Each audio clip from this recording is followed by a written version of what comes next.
Bonjour à tous, ici Chaos, on est dimanche, il est 17h et c'est donc l'heure du live. Et cette semaine, c'est un live hacking. Nous allons donc hacker. C'est pas un mot japonais. Qu'est-ce que Bonjour. Bonjour à tous, j'espère que tout le monde va bien. Même si je me doute que on doit pas être très très nombreux au début d'août. Fin juillet, début août, il y a tout le monde qui est parti ou qui est en train de partir, qui revient. Enfin, voilà, c'est le chassé croisé. Ceux qui ne sont pas sur la route sont peut-être devant ce live. Eh bien, écoutez, bonjour à vous, les courageux qui n'êtes pas en vacances. Ou qui êtes en vacances, mais chez vous, je ne sais pas. Tic, tic, tic. Donc, bonjour le chat. Bonjour Kavenom666. Bonjour Adesgamer. Bonjour Cabot, bien sûr. Éternel, robot parmi nous. Bonjour Aska. Et bonjour ceux qui n'ont pas encore eu le temps de dire bonjour, mais qui sont là. Car à chaque fois, il y en a qui sont timides. En tout cas, c'est comme ça que je l'interprète, mais je vois toujours plus de spectateurs que de gens qui disent bonjour dans le chat. Donc, même si on n'est pas non plus 40 millions, je le sais. Mais il y a plus de monde en lurker que de monde en parlant dans le chat. Ah, mais qui voilà? Bonjour les gens de chez Top Clean. Salut Top Clean. Et salut tout le monde de la commune de chez Top Clean. Bienvenue, installez-vous, on s'installe. On vient de démarrer tout juste. Tout va bien. Le lurker fou arrive. Eh ben écoute, tu vas pouvoir lurker. J'ai pas entendu l'alerte d'ailleurs. Oui, si, elle a été diffusée. C'est juste, je l'ai pas entendu. Donc du coup, bonjour tous les gens de chez Top Clean et bonjour donc du coup Cool Freeze 14. Toi, tu as ton bonjour personnalisé parce que tu as parlé dans le chat. Voilà. Les autres ils lurkent, donc ils n'ont pas le droit d'avoir leur bonjour. Donc qu'est-ce qu'on fait aujourd'hui? Aujourd'hui, on va faire une machine de Hack the Box, en l'occurrence celle-ci. Là. Qui s'appelle Traceback. Donc Traceback, qui est donc toujours dans la longue lignée des machines easy que je n'ai pas fait de Hack the Box parce que on en fait une tous les 15, enfin non, oui si. Non, on en fait une tous les mois à peu près.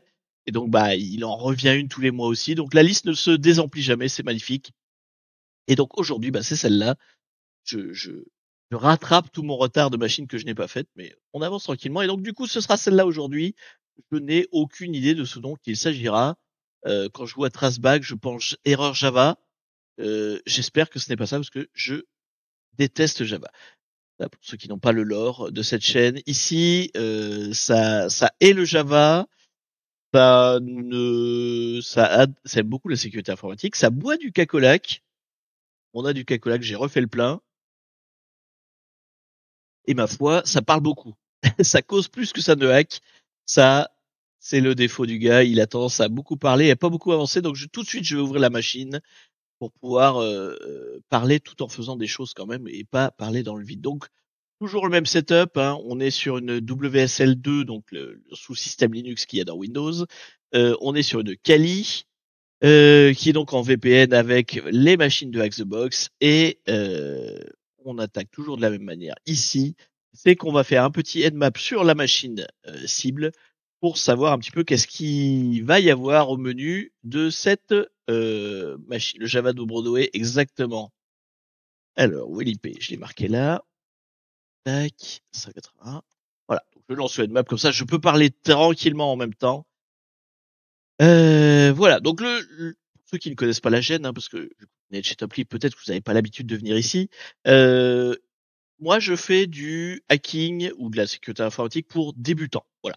L'idée, c'est d'être noob friendly, d'être compréhensible par tout le monde et voilà, de se pas prendre la tête. Et donc, on se fait une petite heure sur une machine simple.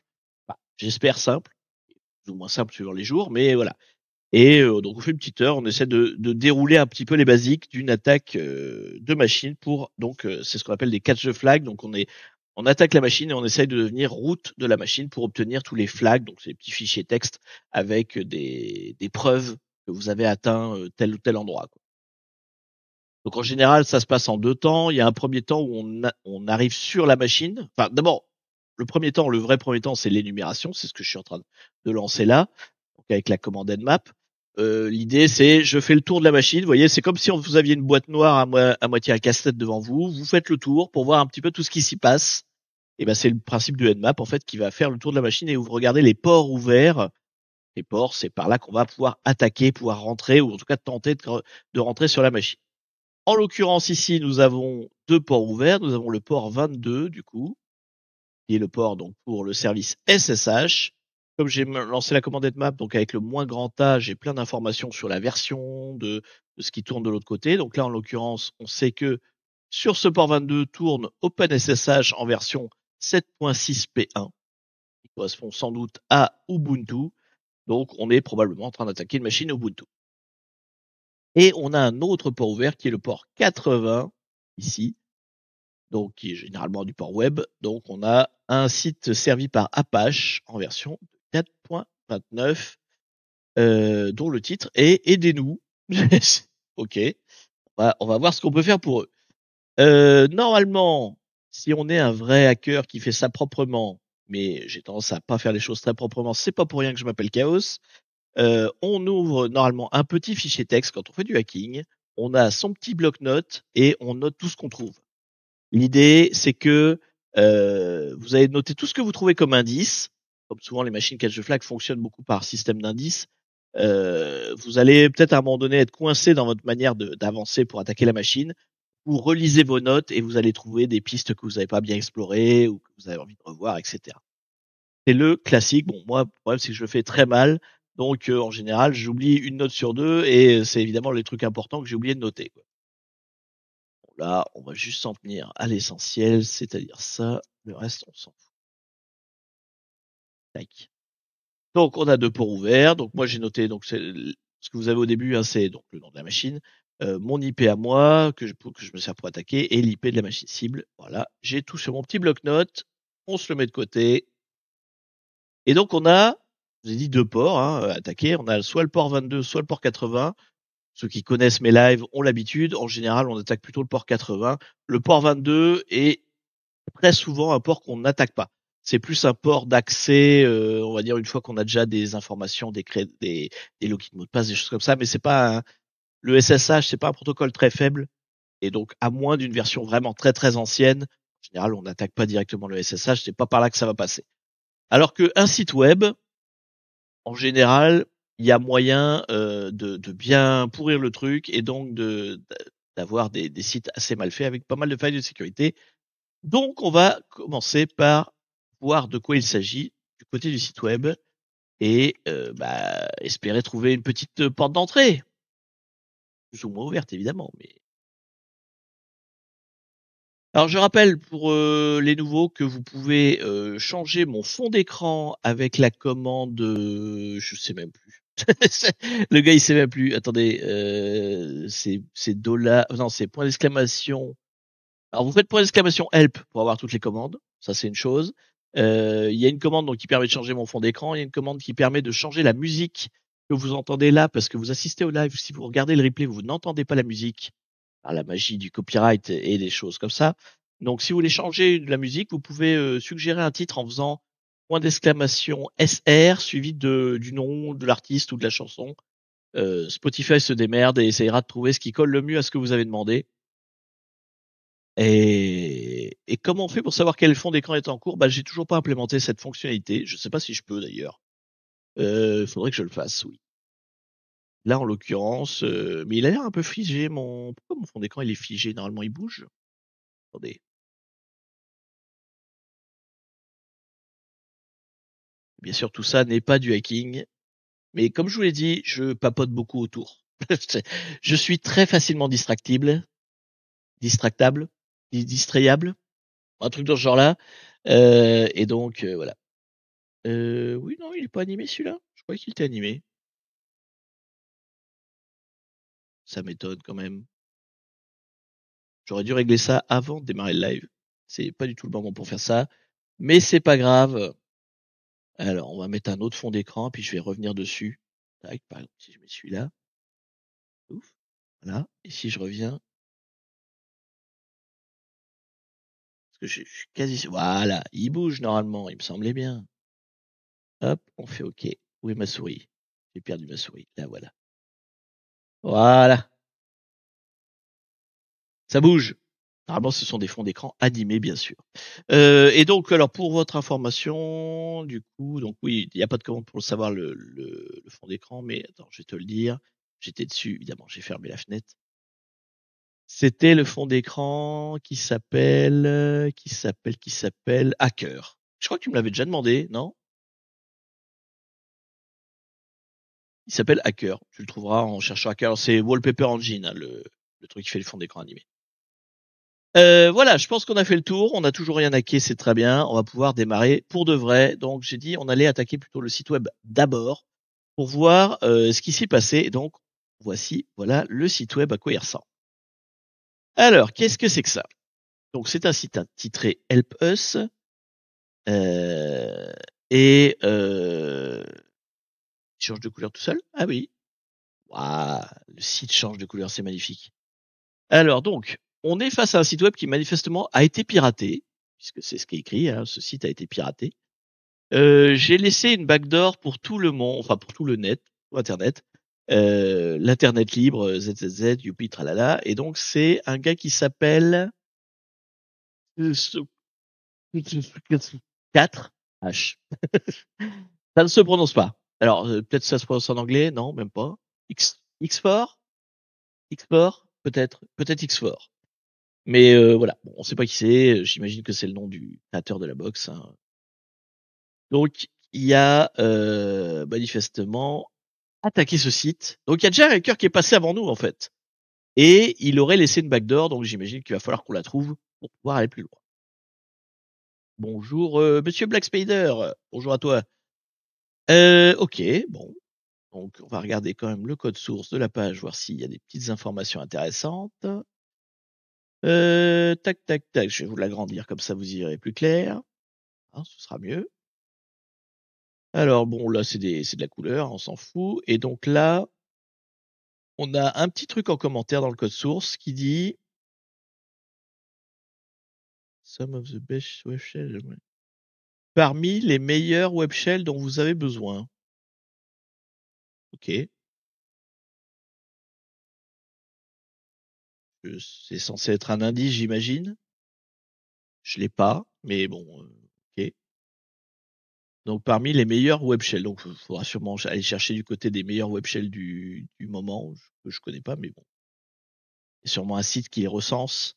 Si je tape best web shell, je vais sûrement trouver quelque chose.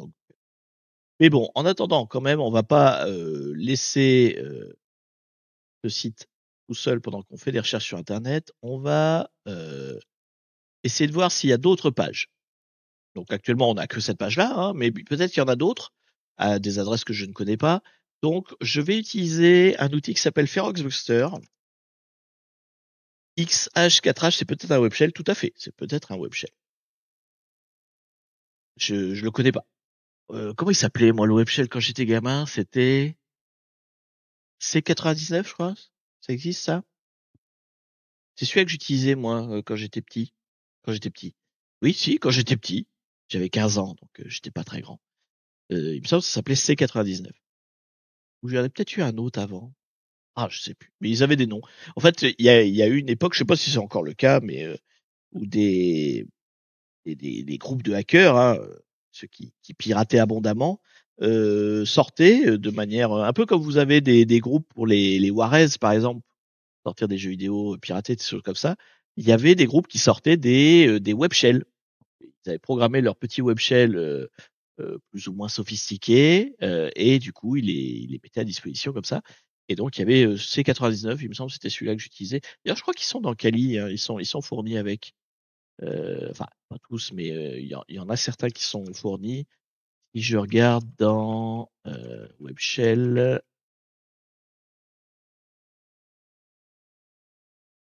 tac tac tac, donc plutôt dans les PHP. Ouais non, c'est que les trucs de base. Je croyais qu'il les fournissait à une époque, mais peut-être pas. Bon, c'est pas très grave. Ça, en fait, c'est ce qui est fourni comme web shell par Kali, mais c'est pas des trucs un peu parce que ceux qui étaient faits par les groupes de hackers, ils avaient des petits écrans sympas, du ASCII art, des choses comme ça, vous voyez, des trucs un peu sophistiqués. Là, c'est vraiment des reverse shell très très basiques. Bref, du coup, je me suis perdu. J'étais en train de faire quoi? Oui, je voulais chercher d'autres pages. Donc, d'autres pages, on va utiliser donc Buster. On lui met l'URL. Donc, on lui met l'adresse. Il va essayer de trouver, en fait, il a des dictionnaires. Il va essayer de trouver d'autres pages que celles par défaut. Je vais quand même lui dire d'aller chercher dans les pages PHP. Je crois que c'est un petit X plutôt. Voilà. Est-ce que c'était petit X? Extension PHP, ça a l'air d'être bon. Donc voilà, comme ça, pendant que moi je vais faire une petite recherche manuelle sur les web shells et les trucs comme ça, mon Ferox Buster là que je laisse tourner va essayer de trouver d'autres pages en ayant un dictionnaire de pages communes, genre admin.php, vous voyez, ce genre de truc. Il va essayer de trouver des pages que je n'aurais pas vues moi, parce que bah voilà, il n'y a pas de lien, il n'y a rien du truc. Donc, il va chercher, et pendant ce temps-là, nous, on va aller chercher les web shells sur Internet, qu'est-ce qu'il y a de connu, et notamment, est-ce que cette phrase-là, si c'est un indice, parce que en général, sur les machines faciles, tout ce qu'on voit, tout ce qui est donné comme information, est un indice d'une manière ou d'une autre. Salut particule de Dieu. Donc du coup, s'ils ont mis cette phrase-là, some of the best web shell machin that you might need, ça doit être un indice. Donc je vais taper ça dans Google en fait. Je pense que ça va nous aider. Pony, c'est bien. Oui, non, mais après, il y en a des tas de biens. Hein. Je ne cache pas que moi, ça fait longtemps que j'utilise plus des web shells comme ça, et je prends ceux de base de Kali en fait, tout simplement. Hein. C'est plus simple. Ouais, je peux pas coller ici. Non, tu veux coller là-haut. Bon, bah colle là-haut si tu veux. C'est pas bien grave. Hop là. Oui, parce que moi, comme je fais des machines catch de flag, maintenant, je fais plus beaucoup de hacking sauvage. Ça, c'est quand j'étais jeune. Et du coup, j'utilise plus ce genre de truc. Et quand on fait du hacking de base, bah, les web shells fournis de base dans Kali sont très bien en fait. Il n'y a pas besoin d'aller s'embêter plus avant que ça. Alors du coup, j'ai cherché la phrase qu'ils m'ont donnée en indice et ça renvoie une page. Donc, est-ce qu'on peut espérer que mais c'est genre un repository avec plusieurs web shells? Ah oui. Eh oui, il y en a plein. Oh là là.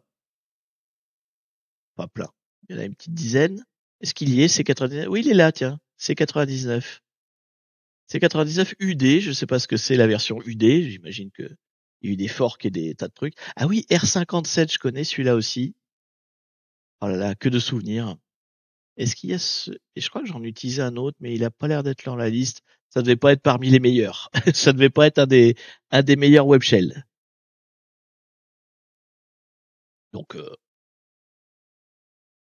tac, tac, tac. Bon. En tout cas, voilà des web shells, ce qui me fait une belle jambe parce que, bah, ouais, mais du coup, c'est lequel, quoi?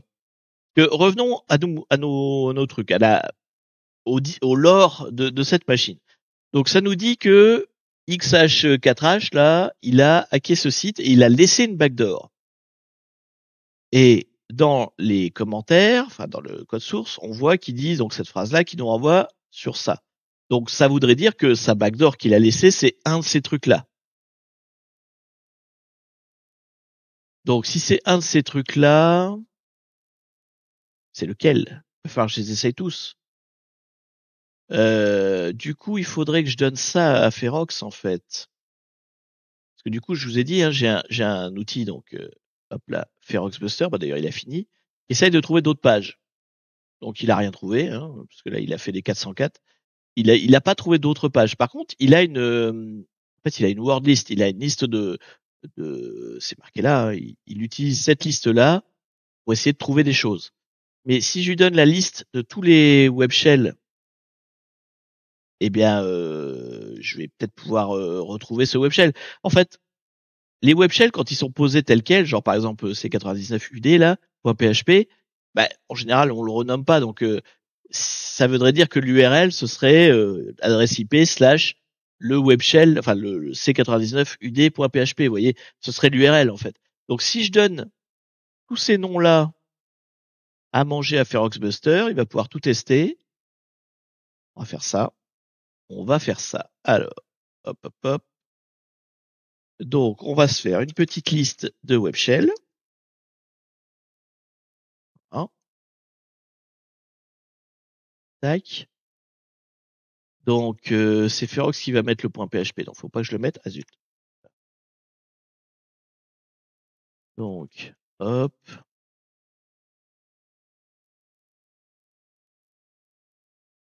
voyez, l'idée, en fait, hein, c'est que je vais lui donner une liste de trucs à tester. Ferox Buster va tester toutes les URL jusqu'à ce qu'il trouve une qui correspond. On va le faire à la main, hein, mais ça peut être un peu plus long. On va le faire en automatique, si ça vous fait rien. Si c'est alpha quelque chose, bon bah ok, ça ira vite, mais si c'est un des derniers, ça peut être long. Donc, ça dit le temps que je fasse toute ma procédure, ça se trouve, je mets autant de temps. Que voulez-vous? Le gars, quand j'ai une idée bien arrêtée sur comment faire, je vais passer un S.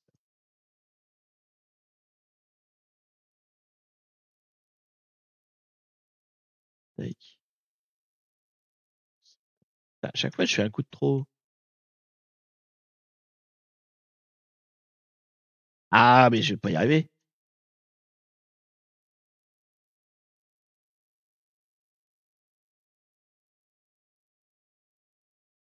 Alors, je vois dans le chat, hein, vous avez l'air de vous poser des questions. Oui, le web shell, c'est vrai que j'ai pas expliqué.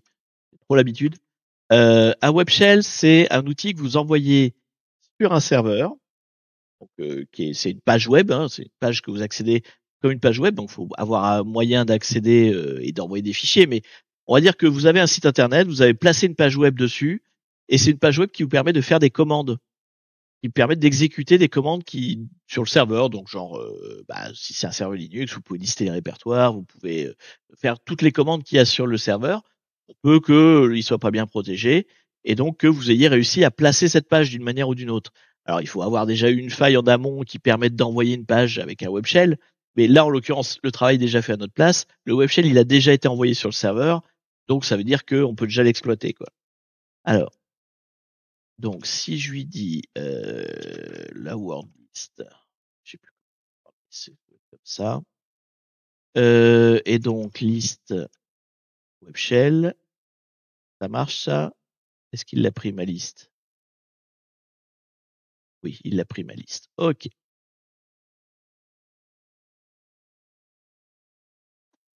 Alors, qu'est-ce que nous dit Ferox? Donc, je l'ai relancé en lui donnant toute la liste des web shells qui étaient référencés sur, non, voilà, c'est là, sur ce site, euh, et pour voir lequel a été mis en fait.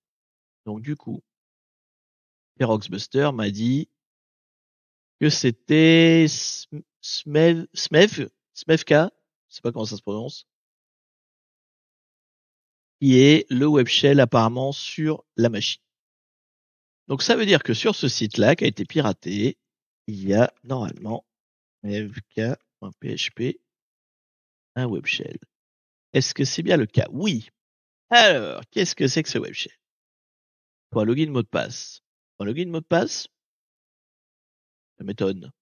Un web shell, normalement, enfin si, tu peux mettre des logins mots de passe, mais c'est des trucs par défaut, quoi. Tac. Alors, qu'est-ce que c'est smevk PHP? On va regarder le code source. Hein. Alors, le web shell, que voici que voilà. Il a normalement user admin, mot de passe admin. Admin. Et en fait, le code du web shell, il est là dans le payload. Ok. Donc, ça veut dire que, tac, si je tape admin, normalement, enfin, si j'arrive à taper sans faire mes gros doigts sur le clavier. Voilà. Ok. Alors, on va zoomer un petit peu pour que vous voyez quelque chose. En gros, à quoi ça ressemble à un web shell. Alors, celui-là, il est bizarre, mais ok. Donc, vous avez plein d'informations sur la machine. Il est joli, oui. Enfin, il est travaillé, en tout cas. Joli à l'ancienne, quoi, on va dire.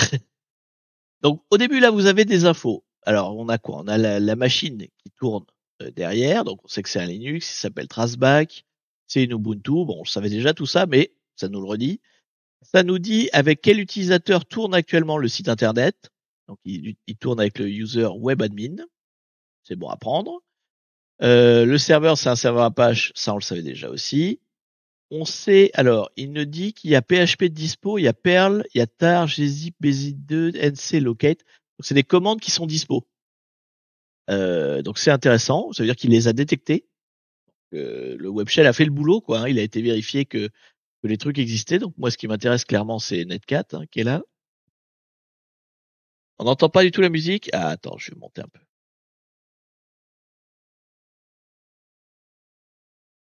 C'est mieux comme ça? Parce que moi, je l'entends pas du tout, donc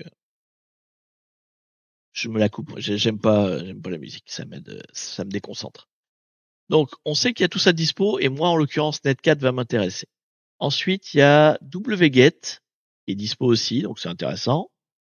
Ensuite, là, il y a tout un tas de trucs, je sais pas trop ce que c'est tout ça, mais il y a des fonctions. Ok, bon.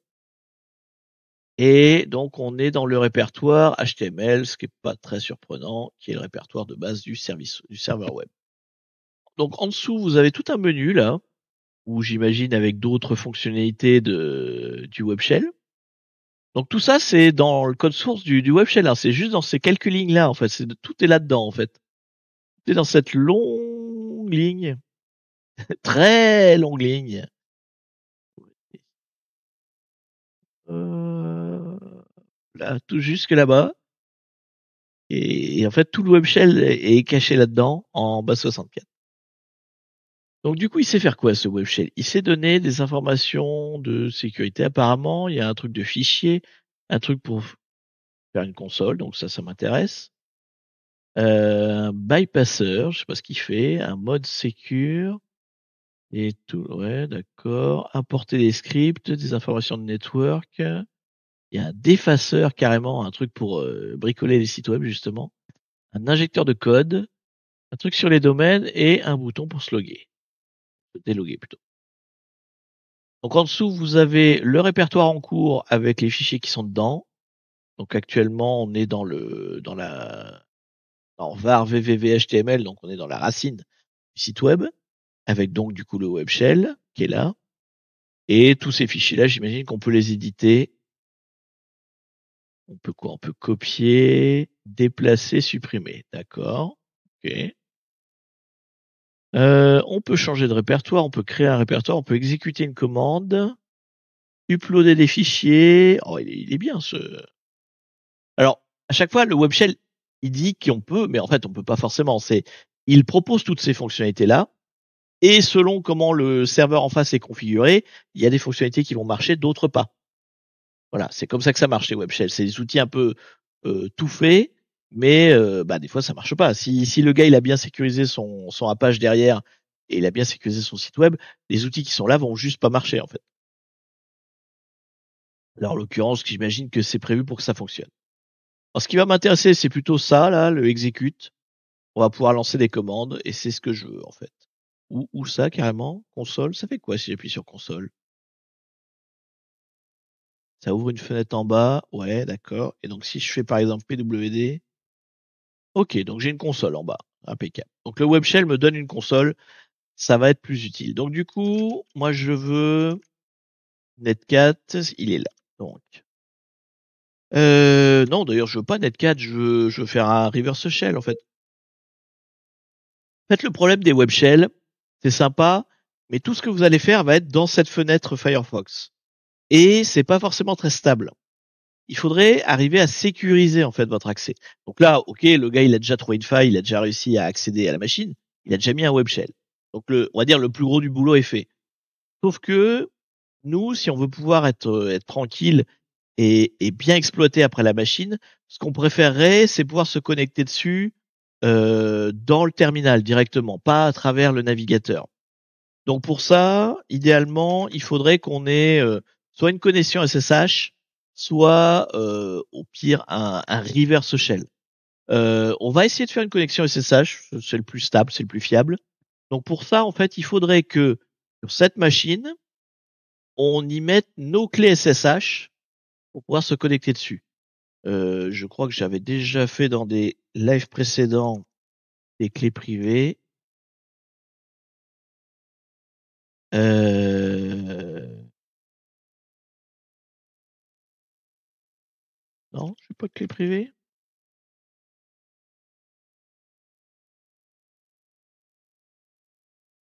Eh ben, on va les faire, c'est pas grave. Non, parce que j'ai que le no. Ah, mais c'est peut-être un fichier caché, je sais plus.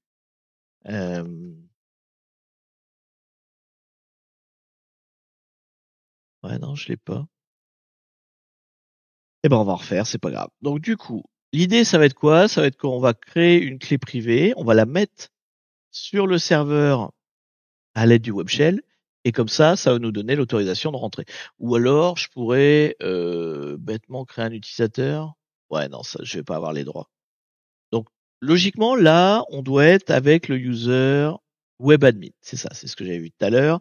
On est avec le user web admin. Donc, ce user doit avoir normalement donc home web admin sh. Hop.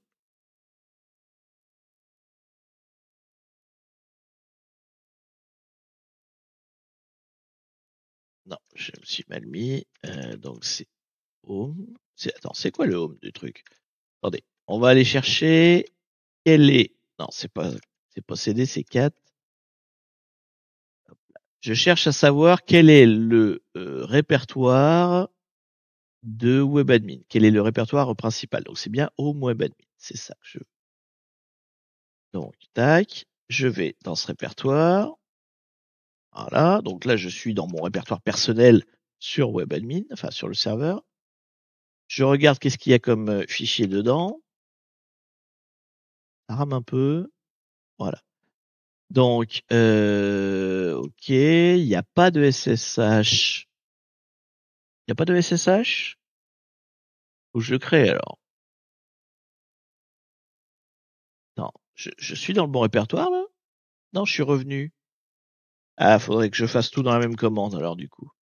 J'ai l'impression que la console se réinitialise. Vous voyez, en fait, c'est ça les problématiques d'avoir un web shell plutôt qu'une vraie connexion, c'est qu'il a des comportements un peu automatiques ou bloqués. On peut pas faire tout ce qu'on veut. Donc là, typiquement, j'avais lancé une commande et le temps que j'en lance une deuxième, il m'avait remis dans le répertoire précédent.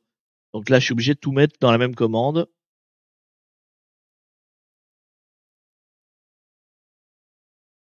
Voilà. Donc là, j'ai bien un point SSH. OK.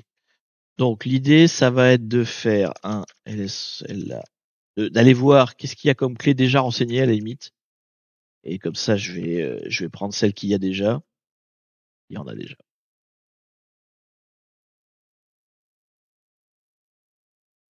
Ouais, mais non, il y en a pas. Donc en fait, il faut que je crée une clé, une paire de clés. Donc faut que je crée une paire de clés SSH, une privée, une publique.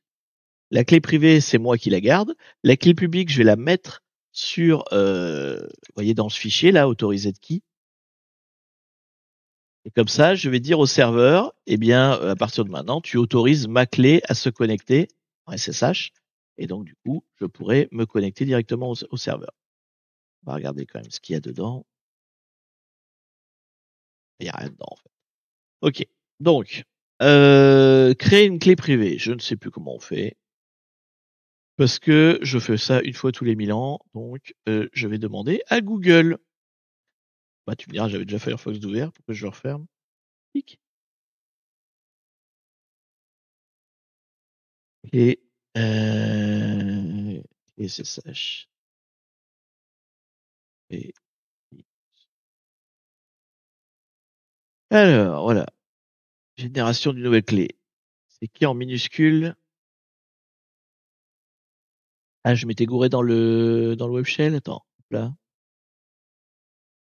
Ah oui, là. Oui, c'est exact. J'avais mis K majuscule.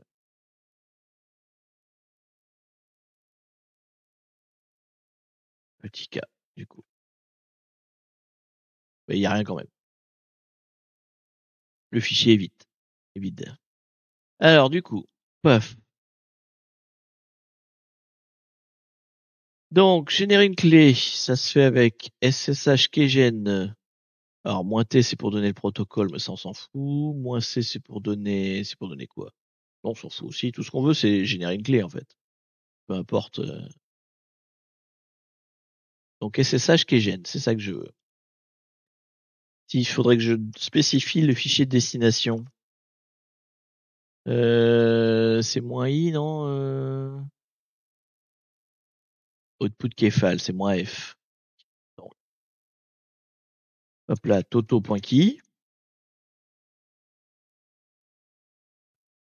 Alors, est-ce que je veux une passe-phrase? Non, je veux pas de passe-phrase, je m'en fous.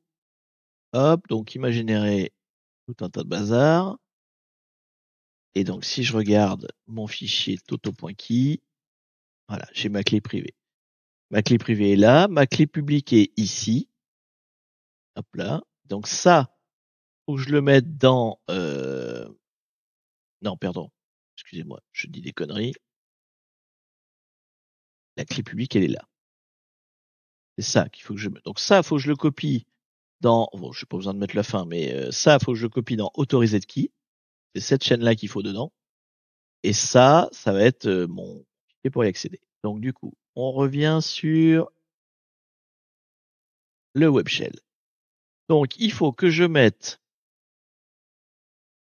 tout ça. Non, j'ai mal copié-collé évidemment.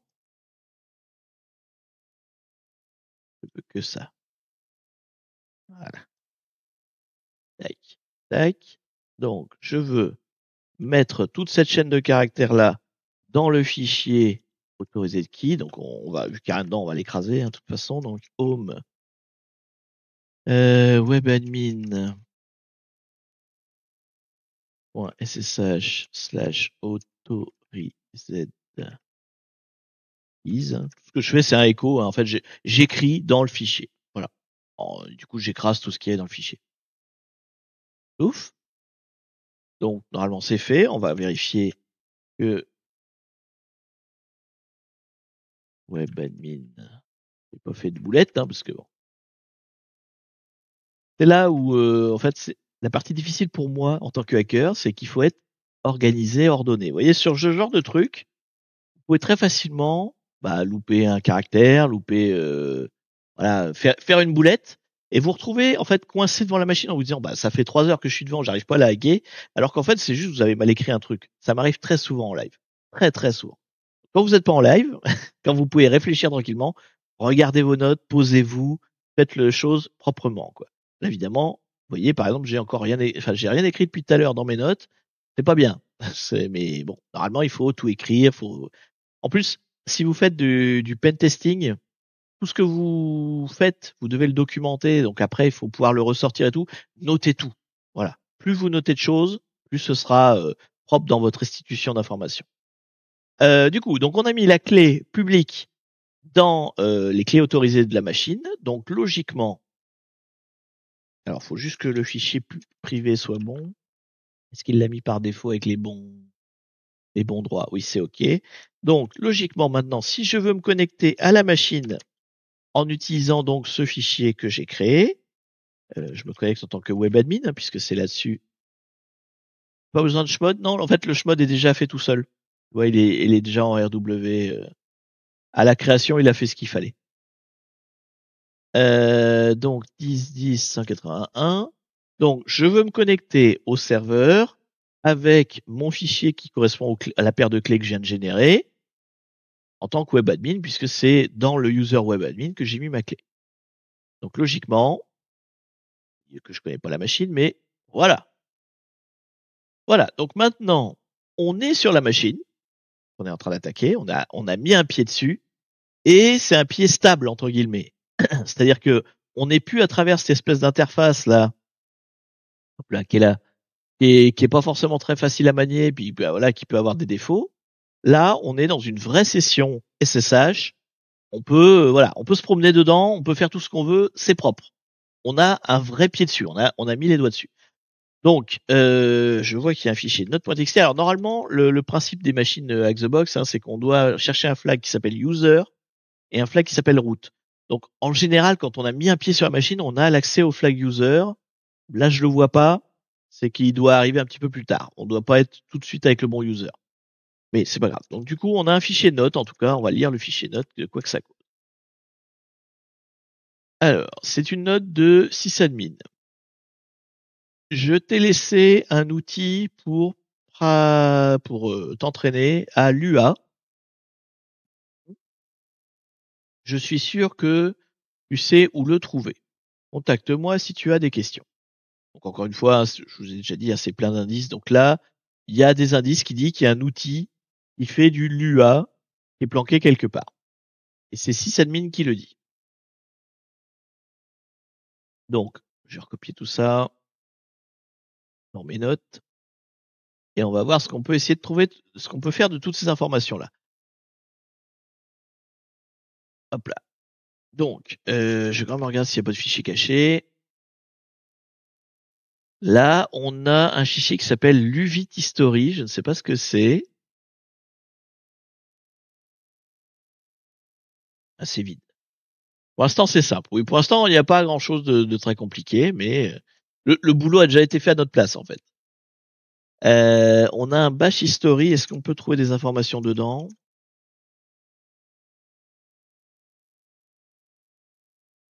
Alors, on a quoi là-dedans?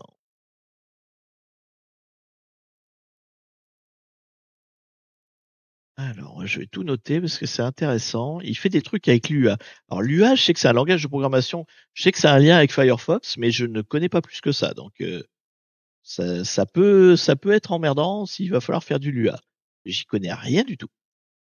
Mais j'ai envie de dire, c'est le pain quotidien quand on règle des machines. En tout cas moi, parce que j'ai une mémoire de poisson rouge. Et souvent, voilà, je fais des trucs avec des technos que je ne connaissais pas la veille, et bah, c'est ça qui est rigolo en fait. Donc du coup, on voit que il lance la commande là, sudo en tant que sysadmin, il lance cette commande là. Donc ça voudrait dire que c'est un langage façon basique qui est beaucoup utilisé dans le dev de jeux. Je suis dev de jeux vidéo. D'accord. Donc logiquement,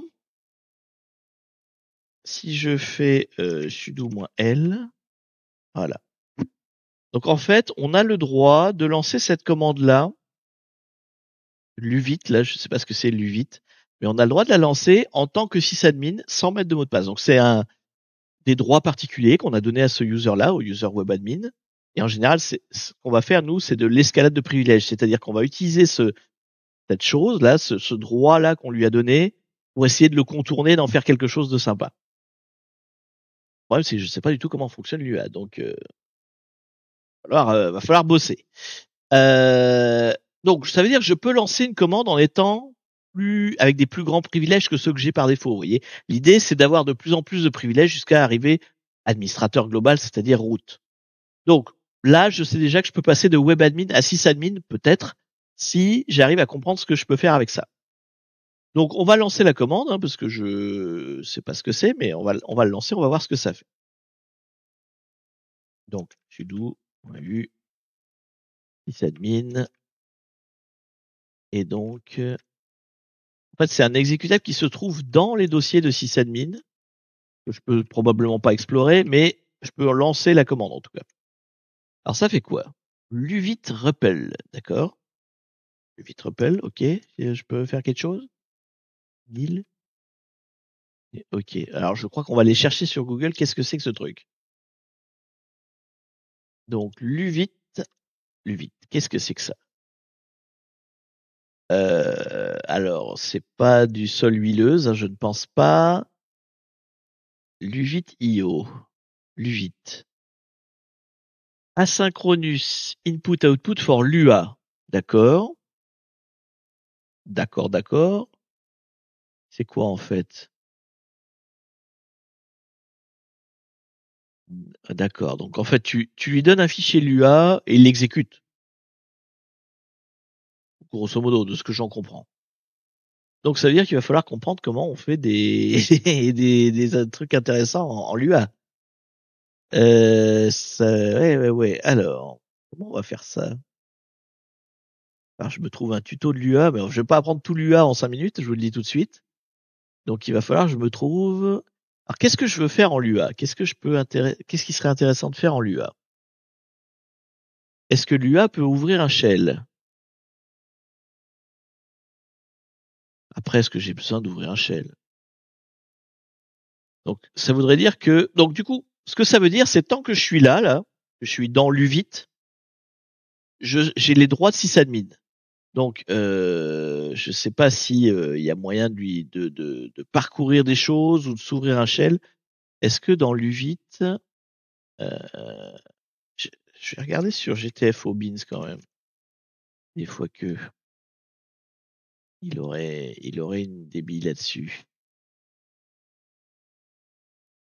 GTFO Beans, en fait, c'est une base de données qui référence plein de binaires Linux avec des manières de les exploiter. Ah, mais non, lui, t'es pas listé. Donc, il faudrait que en Lua, alors, je voudrais un script Lua qui open Linux Shell, voilà, ou exécute. Comment on fait pour exécuter des commandes Linux avec du Lua? Est-ce qu'on peut seulement?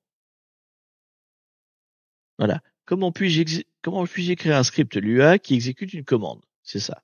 C'est ce que je veux. Alors, donc il faut faire un fichier qui s'appelle script Lua, enfin qui s'appelle comme tu veux .lua. Ensuite, tu mets dedans donc une external command for Lua, OS execute. D'accord, c'est comme Python quoi finalement.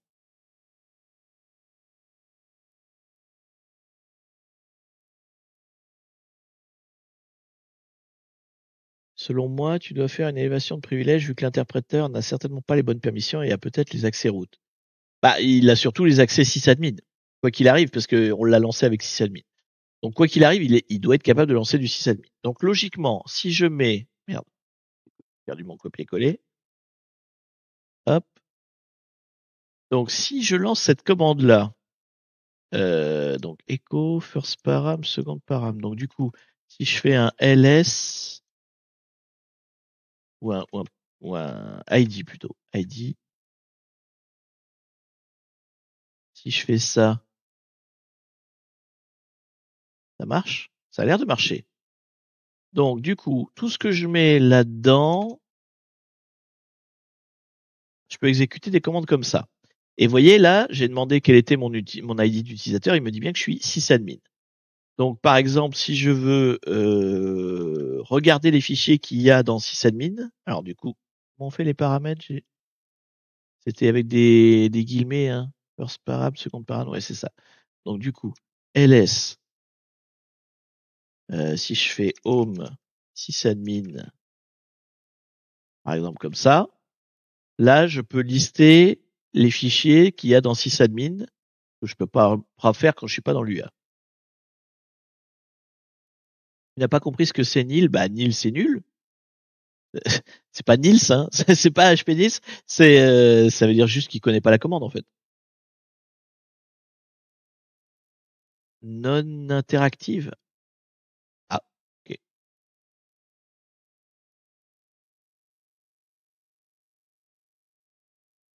Bon, ça marche bien. Donc, du coup, si je veux mettre moins LA. Ah, impeccable. Ouais, donc en fait, je peux lancer toutes les commandes que je veux en tant que sysadmin. Vous voyez là, je suis en train de voir, bah d'ailleurs, on voit le user.txt, il est là. Donc théoriquement, je pourrais déjà récupérer le flag ici. Si je fais cat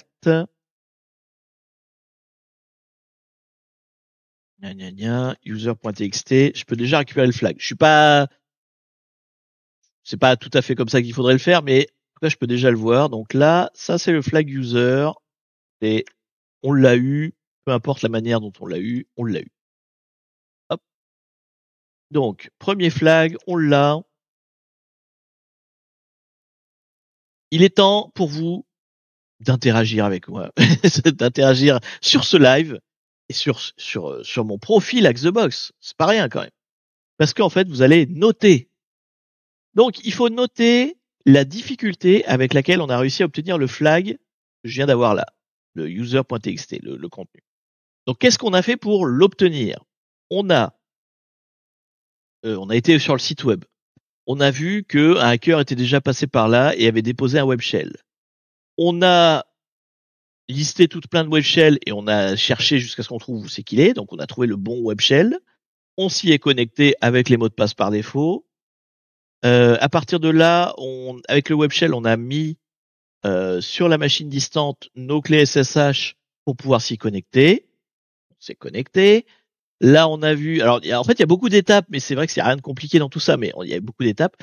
Là, donc, on a vu une note qui nous disait utilise l'UVIT pour. Enfin non, on a vu dans l'history, dans Bash History, il y avait des commandes utilisées qui s'appellent l'UVIT pour faire du LUA. Et donc, avec l'UA, on arrive à le faire en tant que sysadmin, et donc on a réussi à lire le flag. Donc, beaucoup d'étapes. Aucune d'elles n'étant particulièrement compliquée. Juste, il fallait être un petit peu attentif à ce qui était dit, quoi. Mais aucune d'elles très particulière, en particulier plus compliquée que d'autres. Pouf, pouf, pouf. Là, c'est cette fenêtre-là. Donc, comment vous classez ça? C'est quoi la notation? 1, 2, 3, c'est facile. De 4 jusqu'à 7, c'est moyen. Et 8, 9, 10, c'est super dur. Bon, je pense qu'on va rester dans les faciles. Hein. Là, l'étape, elle était longue, entre guillemets, mais pas très dure. Donc, entre piece of cake, very easy ou easy, quels sont vos votes? Je vois du 1, je vois du 2, je vois du 3. Pour l'instant, c'est 3 qui est majoritaire. Je vous laisse encore quelques secondes pour voter si vous avez d'autres appréciations. S'il y en a qui trouvent que c'est super dur, hein, c'est la commu qui décide cette note-là et elle sera gravée dans le marbre. Moi, effectivement, on est plutôt dans le facile. Comme je vous dis, on n'a rien fait de très compliqué, juste on a fait plein d'étapes. Donc c'est bêtement un truc où quelqu'un qui est pas à l'aise avec tout ce qu'on a fait peut mettre beaucoup de temps en fait. Ça peut être très très long. Ça peut passer plusieurs heures à faire tout ça, alors qu'il n'y a aucune complexité, mais bon, le temps de penser à tout, de faire le tour de tout ce qu'on a vu, etc. Voilà, c'est un peu chaud. Ça peut être un peu chaud. Alors, je vois encore des 3, encore des 3. Il y a un 2 là. Bon, la majorité c'est 3 hein, globalement, donc on va mettre 3. La majorité a toujours raison, même quand vous n'êtes pas d'accord. J'aurais dû faire un sondage, en fait, je suis con, à chaque fois je fais pas le mode sondage. Bref, donc on a mis la note pour le premier flag, maintenant il faut qu'on trouve le deuxième flag. Donc l'idée, maintenant, c'est d'obtenir les droits route, pas juste les droits sysadmin. Alors, vu que là, on n'est pas vraiment dans sysadmin, il va falloir que on aille plus loin. Donc, ce qu'on va faire, je pense qu'on va faire exactement pareil que tout à l'heure, c'est-à-dire qu'on va faire un écho de nos clés SSH dans le user sysadmin. Et comme ça, eh ben, on va pouvoir se connecter à sysadmin, tout simplement. On va faire la même méthode, la même qu'on a fait tout à l'heure. Donc, .ssh auto reset key, parce que après tout, on va pas changer une méthode qui gagne. Surtout que ça m'évitera de régénérer des trucs. Donc, hop là, ma clé SSH, elle est où, elle est où, elle est où? Donc, par là, voilà, tac. Donc, ça, je le colle là. Pas du tout. Qu'est-ce qu'il m'a collé n'importe quoi là? Wow, wow, wow, wow.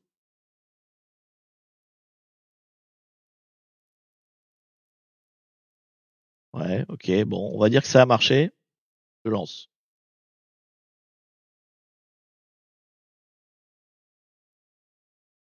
Je sais pas si j'ai réussi. Attendez, je vais vérifier. Théoriquement, ça doit être bon, hein. J'ai fait écho de ça, dans ça. Normalement, ça a marché. C'est juste que comme c'est une ligne trop longue, en fait, ça fait foirer le truc, en fait.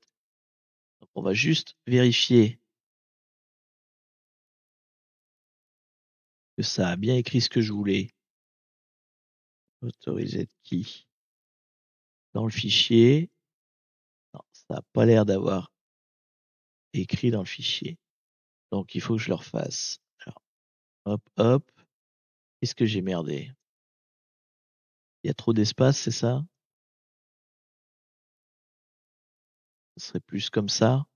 Donc, home sysadmin.ssh, autoriser keys. Ça doit être ça, normalement. Et là, si je fais... Non, ça n'a pas marché. J'ai pas le droit d'écrire dedans?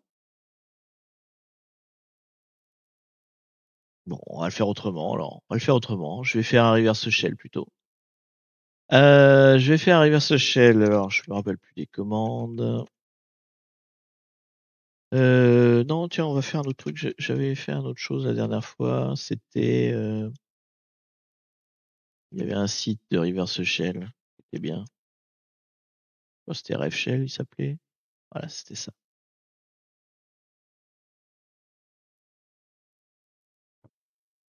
Donc, l'IP de moi. L'IP de moi. Je l'ai mis dans mes notes. 14.8.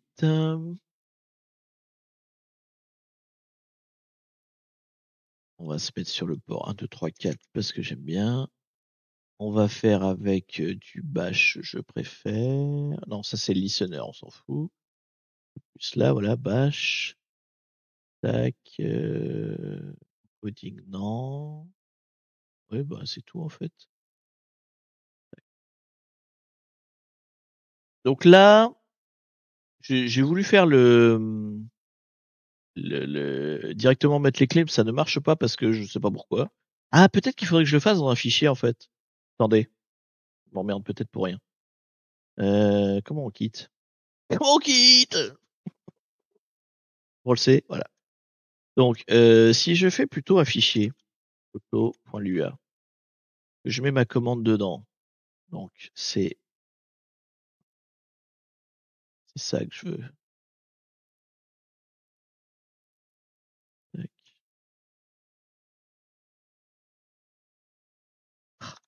Ouais, ma manie de cliquer n'importe où.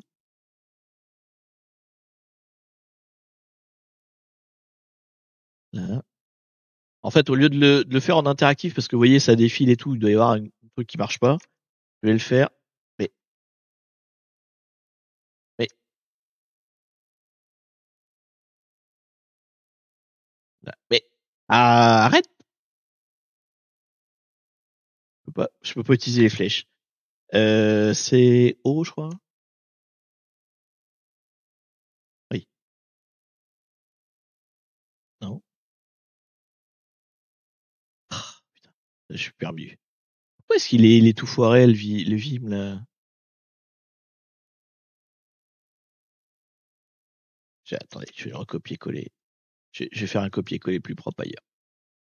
Je vais tout écrire ma ligne dans mon bloc-notes. Voilà, comme ça j'aurai bien les trucs propres. Et j'irai les chercher après. Donc du coup, echo, nanana, donc slash home sysadmin slash point ssh slash autorized is fermer les guillemets, tac tac, et c'est une parenthèse à la fin, oui. Ok, voilà. Donc, tac, tac, voilà. Donc j'ai bien un écho. Premier argument, c'est tout ce qu'il y a dans les parenthèses. Deuxième argument, dans le home SSH autorisé key. Normalement, c'est bien ça. J'enregistre. J'enregistre. Et du coup, là, en fait, je vais appeler directement le fichier, en fait, au lieu de le faire en interactif. Non, s'il faudrait quand même que je rajoute de faire un cat à la fin. Pour être sûr. Donc, O. Ouais. OS exécute. Ouf.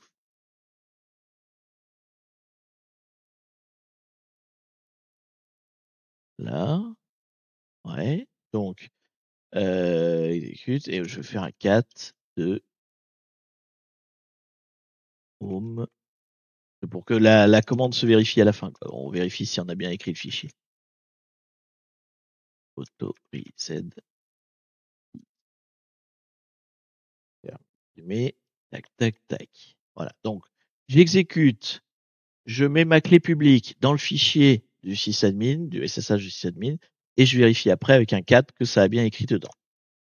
Ok. Alors, maintenant, on voit ça là. A priori, ça a marché. Donc, logiquement, à partir de là, je dois pouvoir faire un SSH avec toujours ma même clé privée, mais en tant que sysadmin cette fois, sur la machine. Non. Il me demande un mot de passe. Donc, non, c'est pas bon.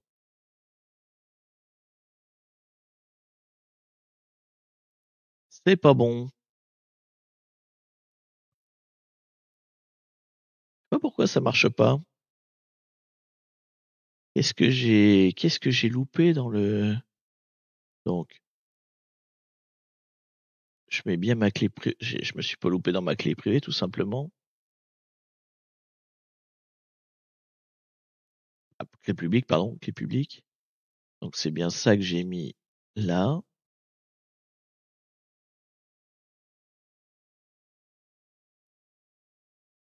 Non, bah non, parce que, attendez. Là, je fais un écho. Ah, faut peut-être que je mette un espace là. En fait, il fait pas la deuxième commande.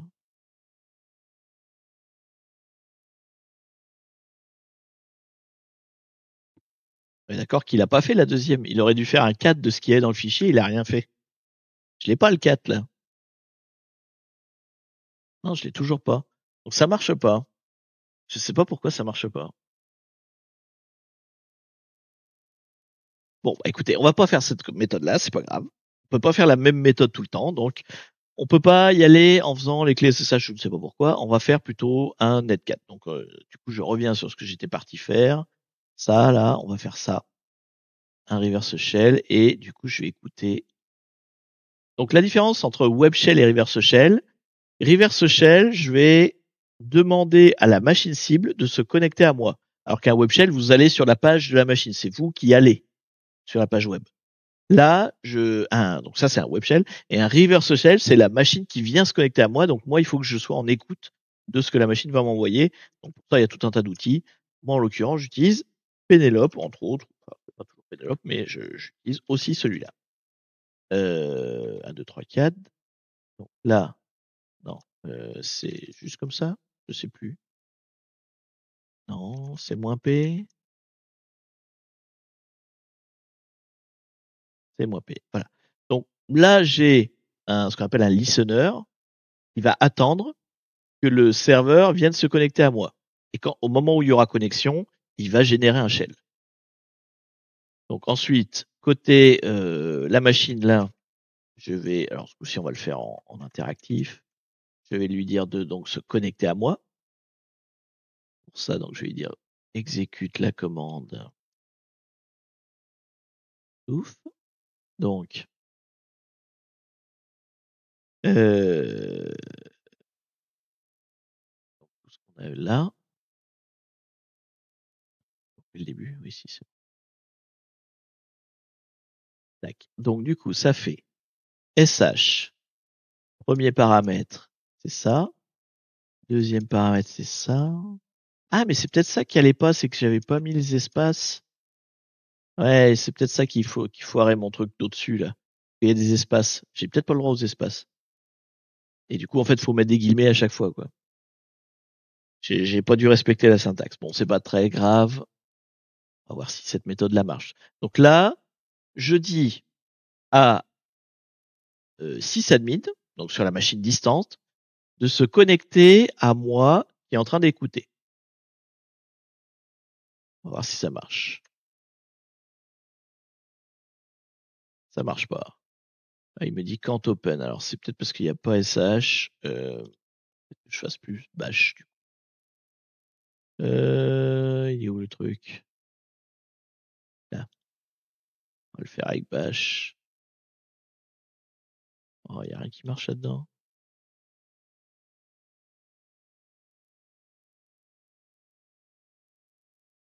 Je vais prendre celui-là du coup. J'en prends un autre pour voir. Peut-être que c'est ce shell-là qui spécifiquement ne marche pas. De toute façon, ce que je vais faire, c'est en tous les cas. Voilà. Donc. Ah oui, mais non, là, c'est pas une commande. Oui, non, ça va pas le faire. Alors, est-ce que ce serait. Bon. Du coup, comme il veut pas là avec ça m'agace, je reviens avec cette idée-là que j'avais tout à l'heure. Faut pas faire ce que je fais. Changer d'avis tout le temps. C'est le meilleur moyen de se perdre. Mais je reviens juste là-dessus. Peut-être que j'avais merdé au niveau de mes parenthèsages. Parce que du coup, mais oui, attendez. Là, ça va pas en fait.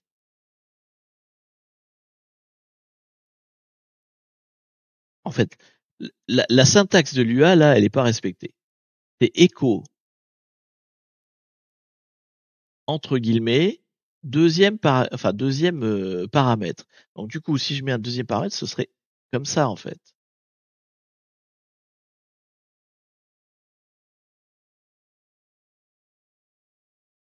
Ou alors, je mets deux fois, ah, ce serait un truc comme ça, en fait. Tac.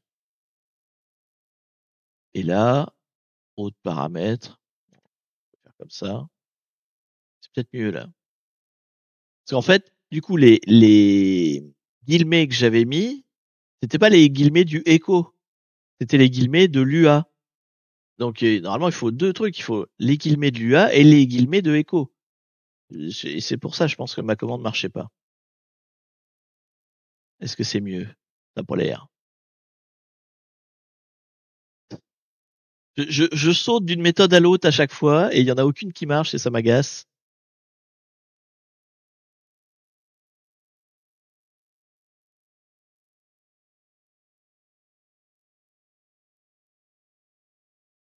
Alors bon, faut que je revienne sur mon reverse shell, mais il faut que je le fasse proprement. Un bon reverse shell qui irait bien en Lua.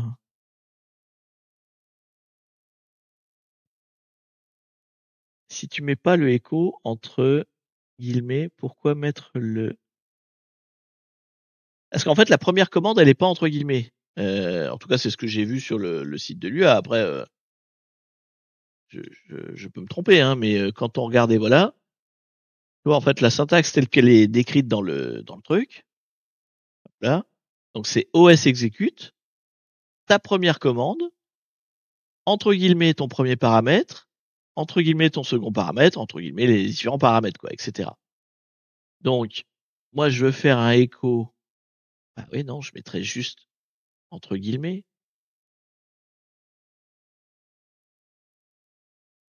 Faudrait que je mette tout entre guillemets. C'est bizarre comme.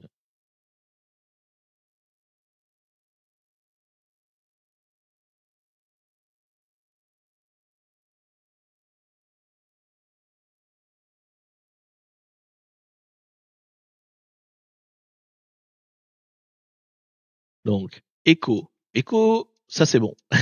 Ensuite, guillemets, premier paramètre. Le premier paramètre de mon écho, c'est bien toute ma chaîne de caractères. Là-dessus, il n'y a pas photo. Ça, c'est évident. Ça, c'est sûr.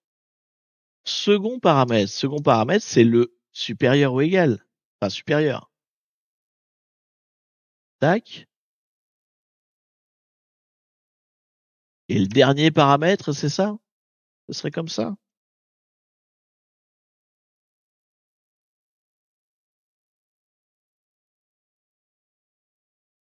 Non, parce qu'il fait écho de tout.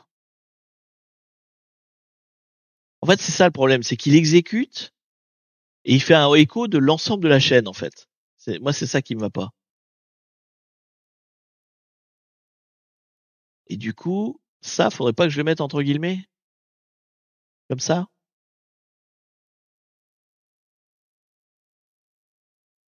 Donc, écho, tout le paramètre en guillemets, et le reste, c'est plus la même commande, donc ça va pas en guillemets? Ce sera un truc comme ça? Ah, du coup, il l'enlève. Je sais même pas si c'est possible en Lua, en fait. C'est pas une... Ah, tu me diras, non, oui, non, on l'a pas fait encore. Attends, on pourrait le feinter. On pourrait le feinter. On va faire. On va faire autre chose. On va faire autre chose. Encore une autre, encore une autre manière. De toute façon, il y a toujours une manière. On va écrire un fichier BAT. Un fichier bash, pardon. Donc, kfio.sh. Ce fichier va faire echo, va faire les commandes. Donc, echo ce qu'on veut. Et en fait, l'UA va appeler juste le fichier, vous voyez. Donc, non, c'est pas là. C'était ça, voilà. Donc, tac, tac, tac. Donc, OK. Donc, echo. Là, on n'a pas de problème de syntaxe parce que je sais que c'est bon. Donc, sysadmin.ssh, bliblabli ssh autorised key, autorised keys. En fait, je mets un intermédiaire en plus, vous voyez. Je vais lancer un fichier bash qui va faire les trucs et l'UA va lancer le fichier bash. Comme ça, j'évite tous mes problèmes de syntaxe.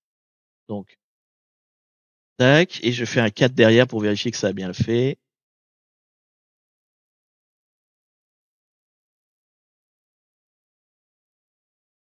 Autorised.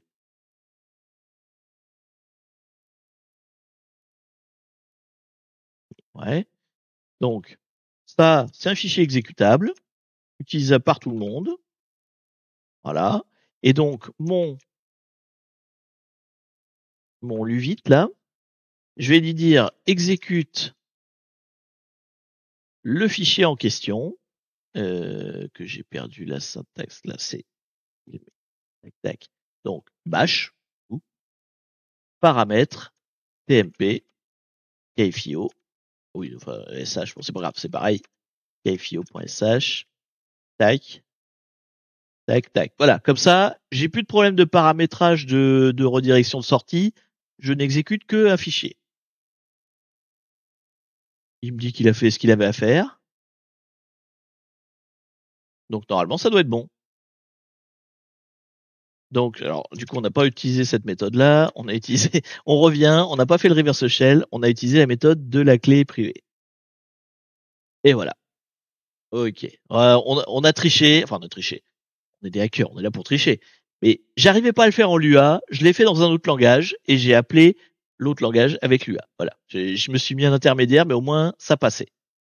Donc, nous sommes désormais 6 admins. 6 admins. Et nous avons accès à quoi? Donc, bah, le flag user, mais ça, on l'avait déjà, du coup. Maintenant, il faut qu'on devienne root. Comment on devient root? Comment on devient root? Est-ce que j'ai des droits? Non. Comment je deviens root maintenant? Alors, quand je me suis connecté, ça a affiché des trucs. Euh, donc, hacké par XH4H, là, je suppose que certaines choses auraient pu être configurées mieux. Bienvenue dans le pays de HX4H.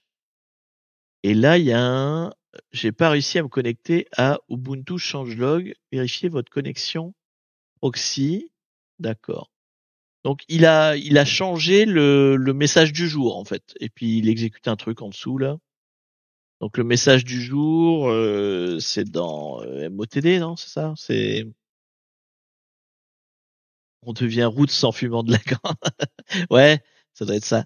Est-ce qu'on peut dire qu'on triche quand on hack? Bah non, non. C'est vrai que je vois pas trop bien comment on peut dire qu'on triche alors qu'on est en train de hacker, quoi. Euh, il est où le fichier avec le message du jour? C'est quoi ça? Update? Non, c'est pas ce truc-là. Update. MOTD. Ça, c'est des scripts, c'est pas du. Il y a quoi là-dedans?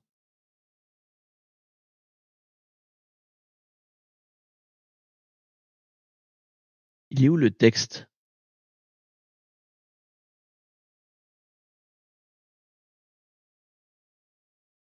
Qui dit hacké par Bitonio, là.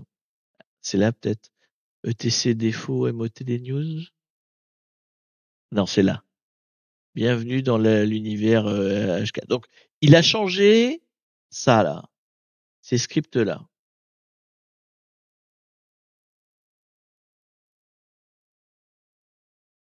Non. C'est appelé par quoi, ces scripts-là? Attends. Je croyais que c'était un fichier texte, le MOTD. C'est pas ça que je cherche, moi. Il est où le... Attendez, je regarde sur ma machine à moi. Je suis pas fou, il y a bien un truc... où c'est que... Elle est ma machine à moi, là. Il n'y a pas un fichier MOTD?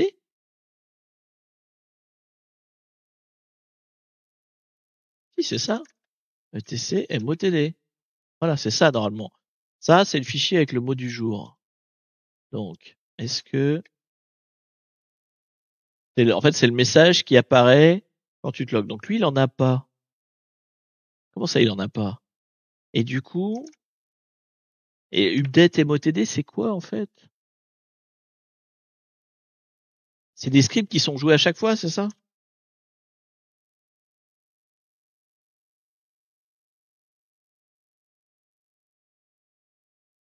Je suis pas sur un vrai prompt, c'est chiant. Là, voilà. Là, je suis sur un vrai prompt. Donc du coup, je disais, qu'est-ce qu'il y a là-dedans? Ouais, donc en fait, le message du jour, celui que tu te logs, il est généré automatiquement par ce truc-là. Eh ben, c'est bon, en fait. Je suis con. Je, je suis fatigué. Je vois pas le truc quand il est juste devant moi. En fait, on voit que tous les fichiers là sont propriétaires root et sysadmin. Et sysadmin a les droits en écriture. Je suis sysadmin. Donc ça veut dire que je peux éditer ces fichiers là pour leur faire exécuter ce que je veux. Donc du coup, je peux éditer n'importe lequel. Je sais pas. Alors, il est où le truc qui, c'est dans le header? Ouais, celui qui dit bonjour là. Donc, si j'édite le fichier header, il dit bienvenue dans le monde merveilleux de trucs muchos là, et que, eh ben, on va lui faire la même chose. Elle est la même en couleur. Je vais lui demander d'exécuter mon script. Je vais faire le même. On va faire CP, donc KFIO. KFIO 2, juste pour être sûr. Hop. On va écrire non pas cette fois dans sysadmin, mais dans root. Ouf. Voilà. Attendez. Ah, c'est chiant. Vim, c'est quand même, faut se le farcir, hein. Donc, je pousse ma clé publique dans le fichier root SSH authorized key. Est-ce que je vérifie? Oui, je peux vérifier. Je me gourre. Tac, tac, tac. Voilà. Et donc cette fois, c'est donc puisqu'il exécute ce script-là à chaque fois qu'il démarre, là où il dit bonjour, bienvenue dans le truc land, là, eh bien, je vais lui faire lancer donc bash tmp kfio2. Donc ça veut dire qu'à chaque fois qu'il démarre, enfin à chaque fois qu'il ouvre une session et qu'il affiche le message, il va copier ma clé privée, enfin ma clé publique, pardon, dans le SSH du root, et donc je vais pouvoir me connecter en route. Alors après le root, je sais pas si j'ai le droit, mais bon, on va voir. Voulez-vous vraiment changer? Oui, bien sûr. Oui. Tac. Donc du coup, ça veut dire que si je quitte, hop là, je quitte, je reviens, ça génère le message. Si le message est généré, ça veut dire que si je recommence, et cette fois en tant que route, je dois normalement. Est-ce qu'il me l'a affiché ma clé? Il l'a pas affiché, hein. Si elle est là. Ok, donc ça c'est bon. Donc il a exécuté mon truc, et donc du coup maintenant, je peux revenir en tant que route.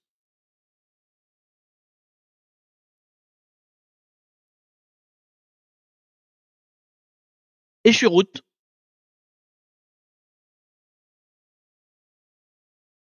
Bon, on n'aura fait aucun reverse shell. D'habitude, on fait tout le temps des reverse shell. Là, c'était plus simple de faire avec des clés SSH.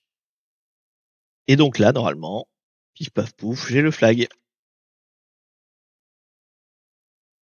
Et c'est donc votre moment. Alors, j'ai peut-être été un peu vite. Souvent, sur les fins de live, je vais vite parce que je fatigue et qu'il faut que je finisse quand même mes lives à l'heure. Donc, du coup, je vous explique moins les choses.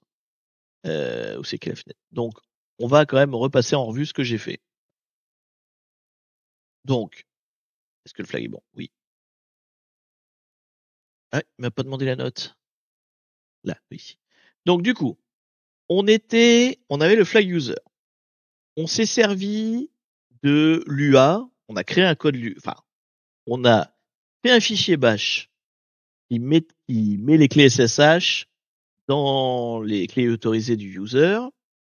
On l'a appelé avec l'UA en tant que sysadmin. On avait le droit de lancer l'UA avec le sysadmin. Et donc, du coup, ça a copié ma clé dans les clés autorisées de sysadmin. On se déconnecte, on se reconnecte en tant que sysadmin. Là, on voit que le message quand on se connecte en tant que sysadmin n'est pas un message normal et c'est pas un fichier texte. C'est pas le ETCMOTD, c'est un fichier c'est des scripts qui sont générés à la volée. Donc le message qui nous accueille quand on se log quelque part, c'est pas un fichier texte, c'est un truc généré à la volée. Donc on regarde ces scripts-là, on voit que on en est propriétaire hein, quelque part. En tout cas, on a le même groupe. On peut écrire dedans. Donc on peut exécuter ce qu'on veut avec ça. Donc on réutilise notre script de tout à l'heure pour copier les clés publiques dans les clés autorisées donc du l'utilisateur root. Donc on se relog pour déclencher le message, ça clé les clés. Et donc ensuite on peut se loguer en tant que root et pouf on est root. Je ne sais pas si je suis très clair. Si je suis pas clair, n'hésitez pas à poser des questions. Mais en tout cas, comment vous trouvez la difficulté de ces choses-là? Donc c'est le moment de mettre la note. D'après vous, ça vaut quoi comme note? Pour moi, c'est pas plus compliqué. Donc, pour moi, ça restera dans le vert. C'est en tout cas mon avis à moi. Donc 1, 2 ou 3. Mais vous n'êtes pas obligé d'avoir le même avis que moi. C'est vrai que ça vaut plus cher.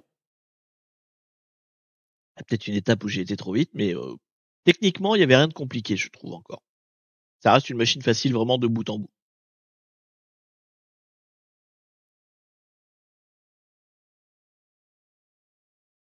Donc, vous mettez quoi comme note? 3 a priori?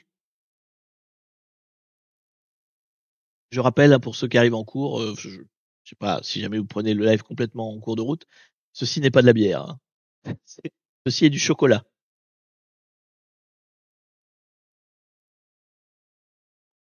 Faudrait que je le mette dans les messages qui défilent là-haut. Mais comme j'en ai pas souvent, au début j'en avais beaucoup, puis là j'en achète moins ces temps-ci. Bon, le chocolat, c'est bon, mais ça fait pas maigrir spécialement, donc pas que j'en bois tous les jours non plus. Mais quand j'en bois, il faudrait que je me mette quelque part dans les messages là. Non, non, je ne suis pas en train de me bourrer la gueule. Je suis juste en train de boire du chocolat. Alors du coup, 3, ouais, bah, c'est à l'unanimité 3 alors, puisque personne d'autre n'a voté. Hein. Je vous laisse encore 5 secondes.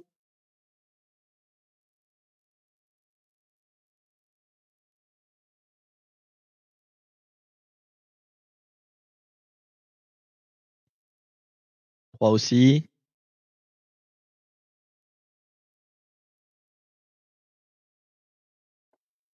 Allez, adjugé vendu, 3. On aura donc une machine full 3. Et ma foi, on a fini. GG à tous. Non, c'est pas ça que je vais faire, c'était ça. Ouais, voilà. Ah oui, non, c'est plus le même écran. Bon, je peux plus remettre le petit écran de fin qui dit vous avez gagné, bravo. En tout cas, voilà, c'était la fin de cette machine que était marrante. Bon après, pas très compliqué effectivement, mais un peu de longue haleine parce qu'il y avait beaucoup de choses à faire et à enchaîner. Et puis bah du coup alors non, j'ai pas appris l'UA parce que j'ai appris une seule commande et c'est la même en Python, donc je me suis pas trop foulé. Hein. Mais l'UA ça doit être du Python, je pense derrière, non? Ça doit être basé dessus. En tout cas, le OS execute fonctionne exactement pareil. Donc potentiellement, c'est basé sur le même langage derrière. J'y connais rien en l'UA, mais bon, on n'a pas appris l'UA, mais on a appris un petit peu à s'en servir. C'était rigolo, et on a vu donc du coup que bah, c'est aussi dangereux que tout le reste. Hein. Toute techno est bonne à prendre quand on veut hacker. Pif paf pouf. Donc du coup, hop, ça c'est bon, je ferme. Bah, la machine n'est plus en face forcément. Tac, tac, tac. Donc comme je vous avais dit en début de live, hein, je vous avais pas menti. Voici les notes que j'ai prises pendant le live. Voilà. C'est lamentable. J'ai quasiment rien écrit. Oh, si, un petit peu quand même. On peut retrouver un peu la trace, mais Si je devais faire un rapport de pentest avec ça, eh ben je serais bien dans la merde. Mais c'est pas grave. Donc du coup, si vous le faites vous, hein, il faut noter plus. Hein.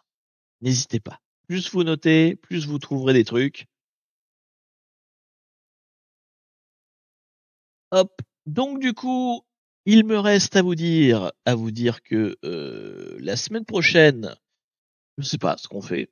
Normalement, c'est du gaming, mais je ne sais pas ce qu'on fait. Des fois, je fais de l'OSINT, des fois, je fais du gaming. Je n'ai pas encore tranché. Je vous invite à me donner vos avis alors, soit en commentaire des vidéos, soit dans le Discord. Enfin voilà, tout ce que vous voulez. D'habitude, en fait, quand on fait du gaming, j'essaie de faire des jeux vidéo qui sont à thématique hacker, cybersécurité, etc. Plutôt des jeux narratifs. Typiquement, on a fait Detroit Become Human, vous voyez, un peu le genre de jeu là. Truc où on peut un peu philosopher, échanger sur le sujet. Pour l'instant, j'en ai plus sous la main. Donc, enfin, j'en ai plus sous la main. J'ai plein de jeux sous la main, mais j'ai rien décidé encore de ce que je voulais faire comme prochaine série de jeux. Donc, si vous avez des suggestions, n'hésitez pas. Sinon, on fait d'autres trucs, genre de l'osine, de la géolocalisation, ce genre de choses. Et donc, dans 15 jours, par contre, ça c'est sûr, ce sera un nouveau live de hacking cette fois, avec une machine probablement de TryHackMe, qui sont un petit peu dans le même genre. Hein. J'alterne les sites où je prends mes machines, comme ça nous donne des variantes un peu de type de site. Et en attendant, d'ici là, je vous invite à aller voir un collègue. On va raider quelqu'un. Qui c'est qui a, alors du coup, Toplin, du coup, il live plus. Qui c'est qui live à cette heure-là? Alors, ça c'est des gens qui ont déjà des milliers de viewers. C'est les gros streamers, hein, parce que je regarde beaucoup de gaming. Donc il y a beaucoup de gros streamers, je vais pas vous envoyer chez eux. On va aller voir Nils, hein, je pense que c'est un petit peu pas le par défaut, mais un des rares streamers de mon échelle qui, qui fait donc de la cyber ou de l'informatique. Si vous avez des noms de streamers que vous recommandez sur Twitch qui font des lives, en général, enfin de préférence qui font des lives le dimanche, que je puisse enchaîner avec eux, vous voyez. Mais sinon, de manière générale, moi j'aime bien avoir des nouvelles recommandations. Donc si vous connaissez des gens plutôt francophones, n'hésitez pas à me les mettre aussi en recommandation, là dans les commentaires ou sur le Discord ou là dans le chat.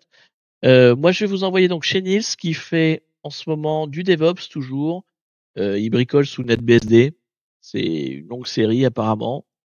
Je vous envoie donc en raid chez lui. Vous êtes bienvenus chez lui évidemment. Soyez gentils bien sûr avec lui.